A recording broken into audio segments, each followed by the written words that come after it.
Hi, my name's Rob. I'm from Active Health Clinic, and in this video I want to explain what's actually happening inside our bodies when we have chronic or persistent pain. So let's say that we've got a hip injury, and this is going back a couple of years. So what we know is that injuries actually heal after quite a short amount of time, so 3 to 6 months at the most. Now, there can be situations where, let's just say that the person with that hip injury didn't get it looked at or didn't change what they were doing, and they're involved in sport and they sort of kept playing. Now, in that situation, there can be ongoing injuries, or their body might be prevented from actually healing. Okay, but for the most part, um, that injury will have healed by well and truly after 6 months. But often pain can actually persist beyond that. So what we know then is that that pain can't be attributed to the original injury. It must be due to other circumstances. Now, there's a few different things, but what I want to talk about today is what actually happens with our nervous system. So there's three parts to it. The first part is at the actual site of the injury.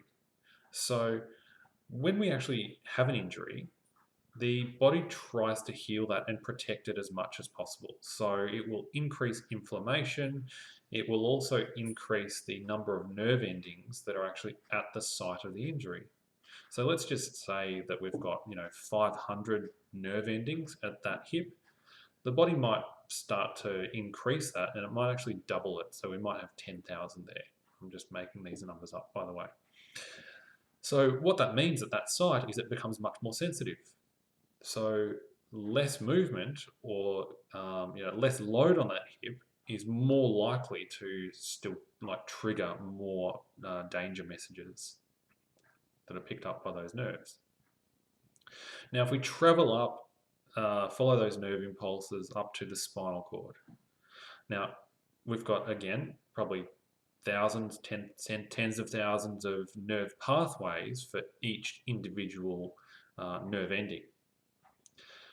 Now, at that point, that particular nerve pathway might just be similar to like an old country road that doesn't get used very often. So it's unpaved. You can really only travel about 60 k's an hour on it. You've got to do it. It's got lots of potholes and it's just very slow.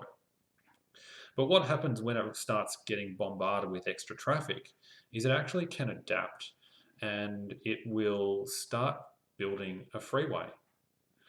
So eventually we go from an old dirt road that can only take you about 60 k's an hour into a multi-lane freeway where you can travel 100, 200 k's an hour on pretty easily. So now we've got this situation where there's more nerve endings picking up more danger signals, and they're actually traveling faster up the spinal cord. And then when we get to the brain, there's also processing centers there that specifically detect danger signals from the body.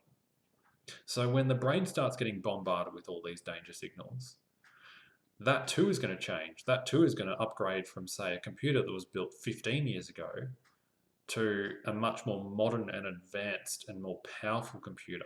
So it can process these messages much, much more quickly and send them to higher parts of the brain where we can actually experience pain.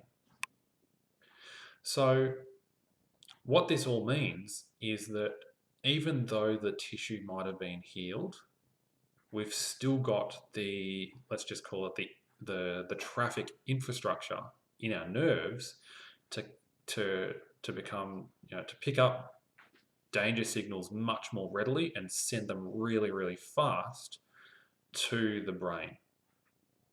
Now, another thing that can actually happen in the spinal cord and the brain, we can actually get firing of danger signals that are not even related. They don't even need to start at the nerve endings. They're called ectopic, and that just means that they are more spontaneous, so they can happen even without any movement.